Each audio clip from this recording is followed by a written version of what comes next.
ఇవాళ మనం బోధనాభ్యాసన పద్ధతులైన teaching learning methods అండి. అందులో ఇంపార్టెంట్ బిట్స్ కొన్ని ఇవాళ మనం ప్రాక్టీస్ చేద్దాం ఈ వీడియోలో.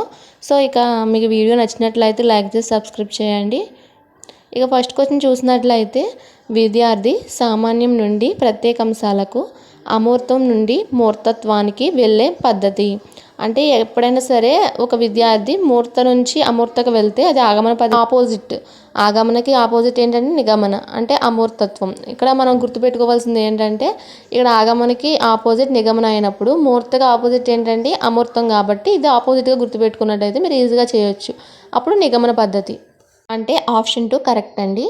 ఇక సెకండ్ క్వశ్చన్ చూసినట్లయితే, అంశాన్ని చిన్న చిన్న అంశాలుగా విడదీయడం అండి. ఇక్కడ అంటే ముందుగా మనకు సంశ్లేషణ విశ్లేషణ పద్ధతుల మీద మనకు కొంచెం గ్రిప్ ఉన్నట్లయితే, అవగాహన ఉన్నట్లయితే మన ఈ బిట్కి ఈ క్వశ్చన్కి ఆన్సర్ చేయగలుగుతాం. చిన్న చిన్న అంశాలుగా విడదీయడం అంటే విశ్లేషణ పద్ధతి అండి. ఆప్షన్ 2 కరెక్ట్ అండి. దీనికి ఆపోజిట్ ఎప్పుడు సంశ్లేషణ పద్ధతి. మీరు చదివితే ఒక 2-3 టైమ్స్ మీకు గుర్తుంటాయి. సో ఇంకా నెక్స్ట్ క్వశ్చన్ చూసినట్లయితే, హ్యూరిస్టిక్ పద్ధతి. హ్యూరిస్టిక్ పద్ధతి అంటే ఏమిటంటే అన్వేషణ పద్ధతి అండి. హ్యూరిస్టిక్ పద్ధతి అనగా అన్వేషణ పద్ధతి. ఇక హ్యూరిస్టిక్ పద్ధతికి ఆంధ్యుడు, హ్యూరిస్టిక్ పద్ధతికి ఎవరు ఆంధ్యుడు అనేసి అడిగాడండి ఇక్కడ. అంటే హ్యూరిస్టిక్ పద్ధతి అంటే అన్వేషణ పద్ధతి, దానికి వచ్చి ఆంధ్యుడు వచ్చి ఆర్మ్స్ట్రాంగ్ అని గుర్తుపెట్టుకోండి. థర్డ్ ఆప్షన్ 3 కరెక్ట్ అండి. ఇక నెక్స్ట్ క్వశ్చన్ చూసినట్లయితే, వ్యవహారిక సత్తావాద ఆధారంగా రూపొందించబడిన పద్ధతి. వ్యవహారిక సత్తావాదం అసలు దీన్ని ఎవరు కనుగొన్నారంటే జాన్ డూయి గారు రూపొందించారండి పద్ధతిని, వ్యవహారిక సత్తావాదం పద్ధతిని. అయితే దీనికి ఆధారంగా రూపొందించబడిన పద్ధతి ఏంటంటే ప్రాజెక్ట్ పద్ధతి అండి. ప్రాజెక్ట్ పద్ధతిని మనం ఏమంటామంటే ప్రకల్పన పద్ధతి. అంటే ఆప్షన్ 1 కరెక్ట్ అండి. ప్రకల్పన పద్ధతిని ప్రాజెక్ట్ పద్ధతి అంటారు. అలాగే దీనిని దేని ఆధారంగా రూపొందించారంటే వ్యవహారిక సత్తావాదం పద్ధతి. దీన్ని కనుగొన్నది జాన్ డూయి గారు. ఇలా గుర్తుపెట్టుకున్నట్లయితే మీకు ఈజీగా గుర్తుంటుంది. ఇక నెక్స్ట్ క్వశ్చన్ చూసినట్లయితే, ప్రకల్పన పద్ధతికి సంబంధించని వారు. అంటే దీనికి ప్రకల్పన ప్రాజెక్ట్ పద్ధతికి సంబంధించిన వాళ్ళు ఎవరంటే, ఇక్కడ ఆప్షన్ చూసుకున్నట్లయితే కీల్ పాట్రిక్ అనే ఆయన దానికి సంబంధించిన వాడే. జాన్ డూయి అంటే ఆయన వ్యవహారిక సత్తావాదం ప్రకారమే కాబట్టి ఈయన కూడా దానికి సంబంధించిన వాడే. స్టీవెన్సన్ అయితే ఈయన కూడా ప్రకల్పన సిద్ధాంతానికి సంబంధించిన వారే. ఇక్కడ కానివారు ఎవరంటే రుసో గారు అండి. Option 1 correct. ఇంకా నెక్స్ట్ క్వశ్చన్, కిండర్ గార్డెన్ పద్ధతిని ప్రారంభించింది. కిండర్ గార్డెన్ పద్ధతి అంటే మనకి కిండర్ గార్డెన్ పద్ధతి అండ్ మాంటిసోరీ పద్ధతి, ఇలా రెండు పద్ధతులు మనకు తెలుసున్నట్లయితే ఈ బిట్కి మనం ఆన్సర్ చేస్తాం. కిండర్ గార్డెన్ అంటే ఫ్రోబెల్ అండి. ఆప్షన్ 1 కరెక్ట్ అండి. ఈ క్రింది వాణిలో ఉపాధ్యాయ కేంద్రీకృత పద్ధతి కానిదండి. ఇక్కడ కానిది అని అడిగాడు కాబట్టి ఆప్షన్ చూసినట్లయితే, ఉపన్యాస పద్ధతి. ఉపన్యాస పద్ధతిలో ఉపాధ్యాయుడు మెయిన్. ఉపన్యాస ప్రదర్శన పద్ధతిలో కూడా ఉపాధ్యాయుడు మెయిన్. అలాగే అన్వేషణ పద్ధతిలో వచ్చేసరికి ఇక్కడ ఉపాధ్యాయుడు కాదండి, పిల్లవాడే కాబట్టి మెయిన్. ఇదే ఆప్షన్ 3 కరెక్ట్ అండి. ఇంకా ఫోర్త్ కూడా చారిత్రక పద్ధతిలో కూడా మనకు ఉపాధ్యాయుడే కాబట్టి అది కూడా కాదు. ఇంకా ఆప్షన్ 3 కరెక్ట్ అండి.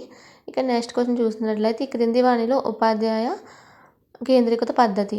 ఇక్కడ పద్ధతి అని అడిగాడు, అక్కడేమో కానిది అని అడిగాడు. ఇక్కడ వచ్చి మనకు డైరెక్ట్గా చూసినట్లయితే ఉపన్యాస పద్ధతి అనేది అన్వేషణ పద్ధతి, ప్రకల్పన పద్ధతి, నియోజన అంటే అసైన్మెంట్ పద్ధతి, అవన్నీ పిల్లాడికి సంబంధించినవే. ఓన్లీ ఆప్షన్ 3 కరెక్ట్ అండి. ఇక తర్వాత క్వశ్చన్ చూసినట్లయితే, ఉపన్యాస పద్ధతికి సంబంధించి సరికానిది అంటే సరైనవి ఏంటో చూద్దాం. ఇది చౌకైనది. అవును, ఉపన్యాస పద్ధతికి సరైనదే, అది కరెక్టే.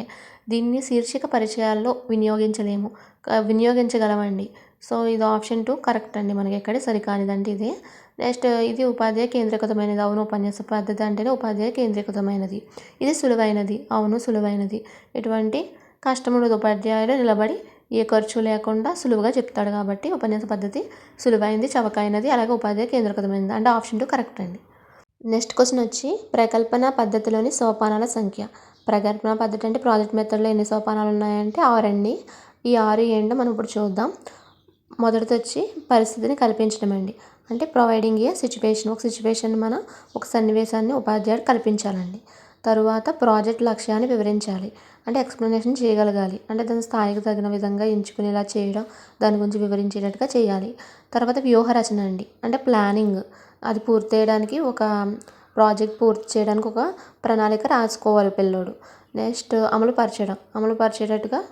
అమలుపరిచేలా చూడాలి. నెక్స్ట్ మూల్యాంకనం అండి.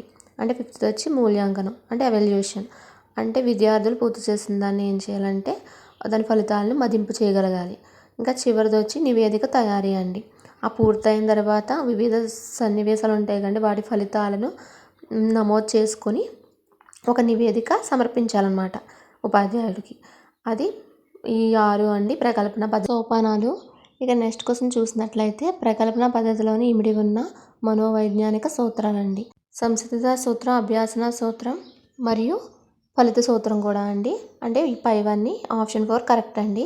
అయితే ఇది మన మనోవైజ్ఞానిక సూత్రాలకు సంబంధించిన ఒక సైంటిస్ట్ ఒక సిద్ధాంతంలో ఇవి ప్రతిపాదించాడు. సో ఆ సైంటిస్ట్ ఎవరు, ఆయన ఏ సిద్ధాంతాన్ని ప్రతిపాదించాడో కూడా మీరు కమెంట్ సెక్షన్లో కమెంట్ చేయండి. ఇది మీరు ఎక్కడ చూడకుండా మీకు ఇప్పుడు నేను చెప్పిన వెంటనే గుర్తొస్తే వెంటనే కింద కమెంట్ సెక్షన్లో కమెంట్ చేయండి. ఇక నెక్స్ట్ క్వశ్చన్ చూసినట్లయితే తక్కువ ఉపాధ్యాయులు ఎక్కువ తరగతులు ఉన్న చోట అనుసరించబడిన పద్ధతి. ఇది వచ్చి మనకు బహుళ తరగతి పద్ధతి అండి. ఆప్షన్ 3 కరెక్ట్ అండి. అంటే ఒక టీచర్ ఉన్నప్పుడు ఏం చేస్తాడండి, ఒక 1 or 2, 3 క్లాసెస్ని కంబైన్ చేసి చెప్తాడు కదా, దాన్ని బహుళ తరగతి బోధన అంటారండి. So option 3. ఇంకా మనం కొన్ని బిట్స్ నెక్స్ట్ వీడియోలో చూద్దామండి. మీకు ఈ వీడియో నచ్చినట్టయితే లైక్ చేయండి. అలాగే నేను ఒక క్వశ్చన్ అడిగాను, ప్రకల్పన పద్ధతుల్లో ఉన్న మనోవైజ్ఞానిక సూత్రాలు కనుగొన్న శాస్త్రవేత్తను కూడా మీరు కమెంట్ చేయండి. అలాగే మీకు ఈ వీడియో యూస్ఫుల్గా అనిపించినట్టయితే లైక్ చేసి సబ్స్క్రైబ్ చేయండి. Thank you for watching.